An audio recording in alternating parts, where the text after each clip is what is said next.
जय हिंद। आप सभी देशवासियों को गणतंत्र दिवस अर्थात रिपब्लिक डे की ढेर सारी शुभकामनाएं।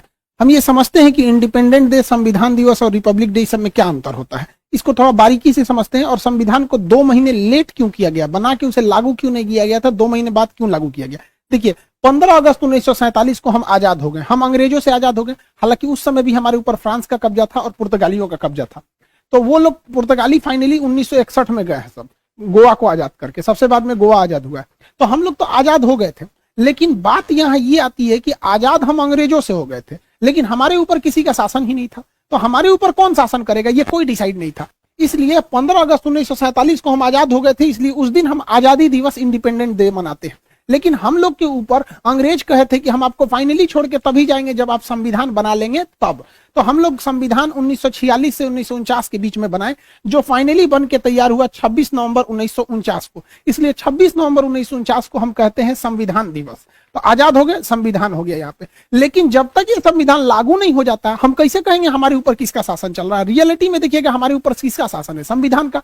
सुप्रीम कोर्ट, प्रधानमंत्री, राष्ट्रपति, नीचे से ऊपर तक सब संविधान के अधीन काम करते हैं। तो संविधान बन गया था लेकिन लागू ही नहीं हुआ था। इसे 2 महीना बाद लागू किया गया। 26 नवंबर 1949 से 2 महीना जोड़ेंगे तो वो 26 जनवरी 1950 हो जाएगा। जिस दिन संविधान लागू हुआ उस दिन हम लोग मनाते हैं रिपब्लिक डे। और रिपब्लिक डे का मतलब होता है भारत एक रिपब्लिक है, अर्थात यहाँ के राष्ट्रपति जो है वो खानदानी नहीं होंगे, वंशानुगत नहीं होंगे, बल्कि चुन के आएंगे। राष्ट्रपति और प्रधानमंत्री हम लोग के यहाँ चुन के आते हैं और इन्हीं लोग का हमारे ऊपर शासन रहेगा। इस वजह से जिस दिन हम आजाद हुए उस दिन को हम 15 अगस्त यानी स्वतंत्रता दिवस, इंडिपेंडेंट मनाते हैं। संविधान जिस दिन बनकर तैयार हुआ था कि उसको मनाते हैं 26 नवंबर को संविधान दिवस। लेकिन जिस समय हमारे ऊपर उस संविधान को लागू कर दिया गया, हम लोगों को संविधान के अधीन किया गया, उस दिन को हम मनाते हैं 26 जनवरी के रूप में, रिपब्लिक डे के दिन।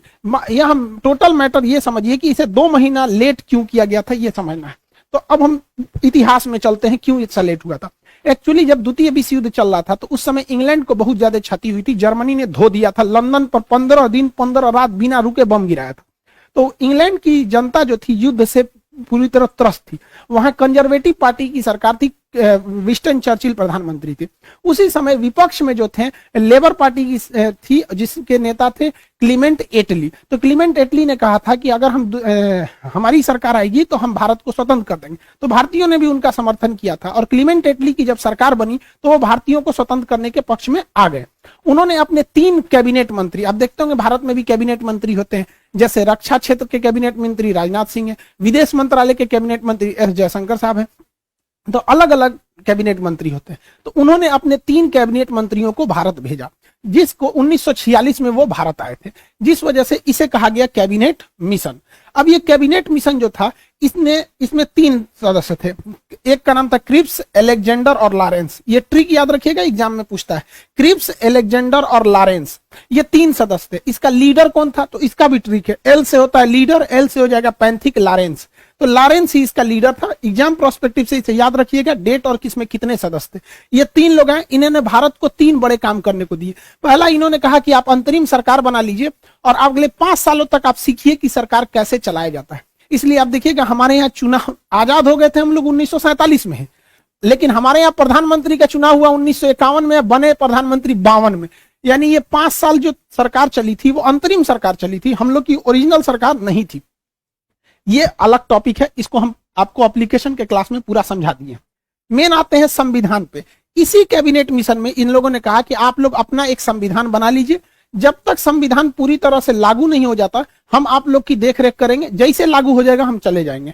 तो संविधान बनने की प्रक्रिया चालू हुई कैबिनेट मिशन के आधार पर। यहाँ पर 1946 से बने। अब ये संविधान कौन बनाएगा, तो इसके लिए इनडायरेक्ट इलेक्शन कराया गया, अप्रत्यक्ष निर्वाचन कराया गया और जो लोग चुन के आए थे उसे संसद के सेंट्रल हॉल में रखा गया।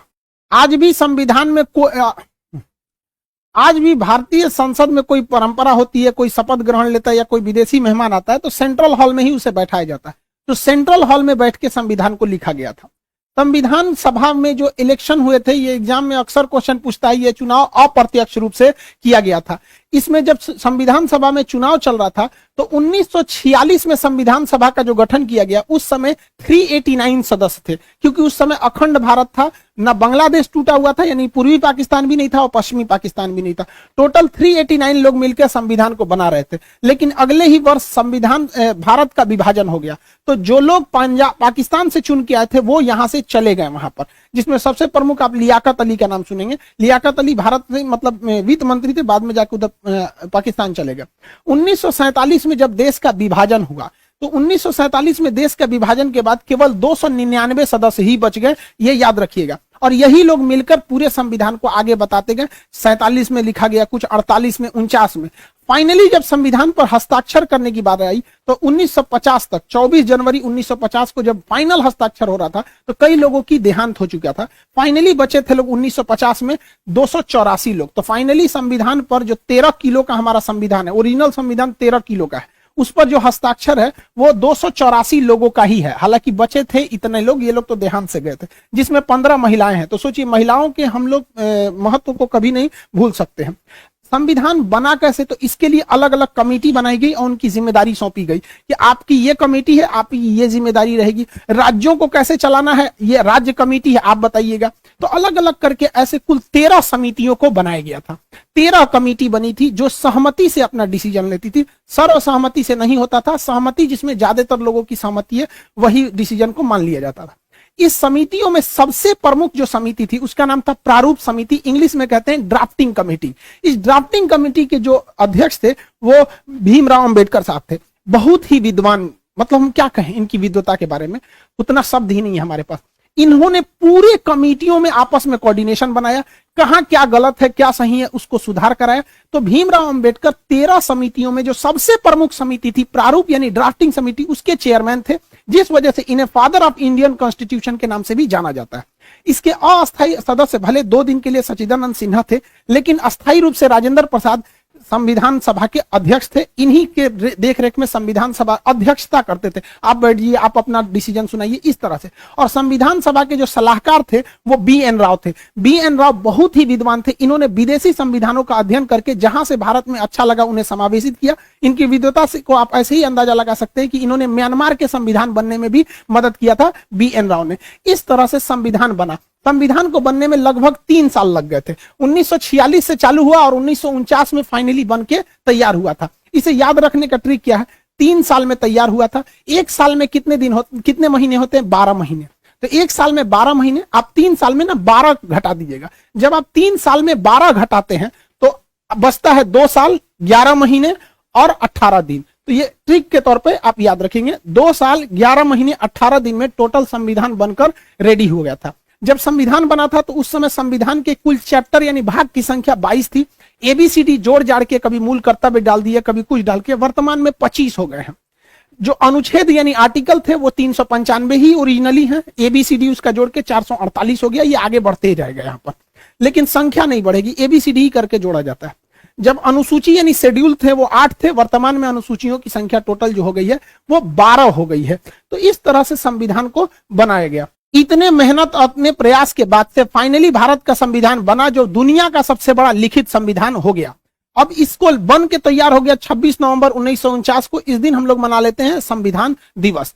लेकिन इसे लागू किया गया 2 महीने बाद 26 जनवरी 1950 को। इसकी टोटल कहानी समझते हैं, इतना लेट क्यों हुआ, तो इसकी कहानी छुपी है 1929 में। कांग्रेस का हमेशा अधिवेशन होता था। फाइनल जो ईयरली मीटिंग होती थी उसे अधिवेशन कहा जाता था।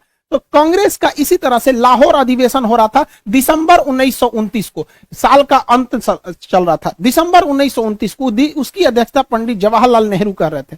इन्होंने कहा कि अब हमको अंग्रेजों से झुकने की जरूरत नहीं है, अब हम 1 इंच भी जमीन से समझौता नहीं करेंगे, हमें टोटल इंडिपेंडेंट चाहिए। पूर्ण स्वराज की मांग कर दिया था रावी नदी के तट पर जवाहरलाल नेहरू ने। और उन्होंने कहा कि हर भारतीय अब इनको जगना पड़ेगा, अब हमें अंग्रेज आजाद करेंगे। और उन्होंने कहा कि ये तो दिसंबर महीना चल रहा है, 2 दिन मतलब ये साल खत्म हो गया 1929। उन्होंने कहा कि जो 1930 आ रहा है तो आगामी 1930 में जो आखिरी संडे रहेगा उस दिन हम लोग अपना तिरंगा झंडा लहरा देंगे, अंग्रेज आजादी दे चाहे ना दे। तो देखिए हम 1930 का ये कैलेंडर खोले हैं, आखिरी संडे 26 जनवरी को पड़ रहा है। तो उन्होंने घोषणा कर दिया था कि ये दिसंबर 1929, दिसंबर तो खत्म हो गया, 1929 खत्म हो गया, यानी 1930 का जो जनवरी महीना आ रहा है उसका आखिरी संडे को हम लोग तिरंगा झंडा लहरा देंगे और अंग्रेजों से कहेंगे भाड़ में जाओ साले कुत्ते तुम लोग, हम लोग आज से स्वाधीन हो गए, हम लोग आज से स्वाधीन हो गए, अपने अधीन है, अंग्रेजों के अधीन नहीं है। हालांकि आजादी नहीं मिला था, लेकिन इसे हम लोग मिनी आजादी कहते हैं,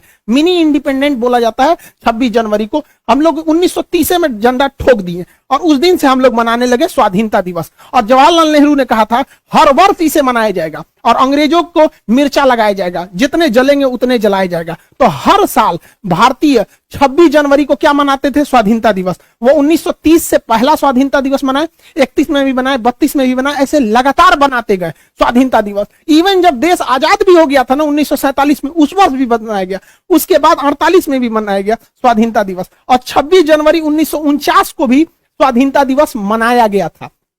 लेकिन इसी साल 19, ये तो जनवरी है, इसी साल नवंबर के महीने में संविधान बनकर तैयार हो गया। अब हो गई बड़ी दुविधा। देखिए, स्वतंत्रता दिवस तो अपने जगह पे है कि हमें उस दिन अंग्रेजों से आजादी मिली थी, इसमें कोई दिक्कत नहीं है। लेकिन जब संविधान इसी साल बन के तैयार हुआ 1949 में ही, क्योंकि ये तो पहला महीना है और ये 11वां महीना है, तो हम लोग ने स्वाधीनता दिवस मनाया था कि हम अपने अधीन हैं। लेकिन संविधान बन गया, संविधान कहता है कि आप अपने अधीन नहीं है, आप संविधान के अधीन है। तब तो हो गया कि भैया संविधान अगर इस दिन लागू कर देंगे तब तो बवाल हो जाएगा, क्योंकि हम लोग को ये वाला त्योहार छोड़ना पड़ेगा। और जिस त्योहार को कोई पिछले 20 सालों से मना रहा हो 1930 से, कोई कैसे छोड़ देगा? इससे लोगों का इतिहास जुड़ा था। तो दिमाग लगाया गया, कहा गया कि देखिए, जब किसी के घर बेटी का बियाह होता है ना तो बहुत दुख होता है, लेकिन उसी दिन बेटा का भी बियाह रख देंगे ना तो पतो आने का खुशी हो जाता है। तो थोड़ा कभी खुशी कभी गम वाला हो जाता है। तो संविधान वालों ने देखा कि इस दिन का तो महत्व ही खत्म हो जाएगा, इसलिए दिमाग दिया गया, एक काम करते हैं, 2 महीना का तो बात है, 26 नवंबर 1949 है, एक महीना रुकेंगे तो 26 दिसंबर 1949 आएगा, और एक महीना और रुक जाएंगे तो 26 जनवरी 1950 हो जाएगा। एक काम करते हैं, संविधान को इस दिन बना लिए हैं, लागू नहीं करेंगे, लागू करेंगे 2 महीना बाद 26 जनवरी 1950 को, और ले आके एक दूसरे पे थोप देंगे, बस हो गया। यहां जो स्वाधीनता दिवस मना रहे थे उसके ऊपर चढ़ गया संविधान, और संविधान कह रहा है कि भारत एक लोकतंत्र रहेगा, ये रिपब्लिक रहेगा, यहाँ के राष्ट्रपति का इलेक्शन होगा, कोई वंशानुगत नहीं रहेगा यहाँ पर।